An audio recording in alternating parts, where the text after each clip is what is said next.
اگر کوئی بات نہیں کر رہا, آواز نہیں اٹھا رہا, کسی میں اخلاقی جرت نہیں ہے, تو اس کا مطلب یہ نہیں ہے کہ مسلمان کی جان کی کوئی قیمت نہیں ہے. افسوس, صد افسوس کہ کسی ایک سیاستدان, کسی ایک پارلیمنٹیرین کی جانب سے ایک مذمتی بیان سامنے نہیں آیا. جو کچھ اس وقت بھارت میں مسلمانوں کے ساتھ ہو رہا ہے وہ ناقابل برداشت ہے. بھارت کی ریاست مدھیہ پردیش میں کرفیو نافذ ہے, مسلمانوں کو چن چن کر مارا جا رہا ہے.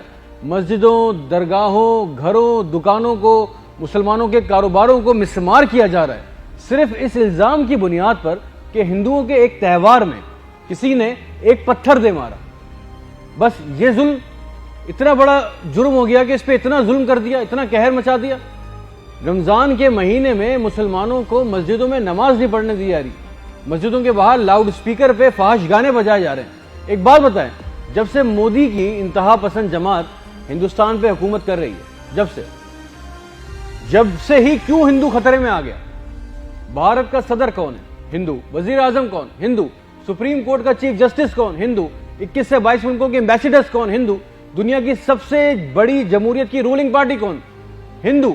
پھر بھی اگر ہندو خطرے میں ہے تو کسی مسلمان کو بھارت کی حکومت دے دیں, اس طرح مسلمان خطرے میں آ جائیں گے. صرف 20% مسلمانوں کی وجہ سے ہندوستان کی 80% ہندو خطرے میں. جب 800 سال مغلوں کی حکومت تھی تو ہندو خطرے میں نہیں تھا.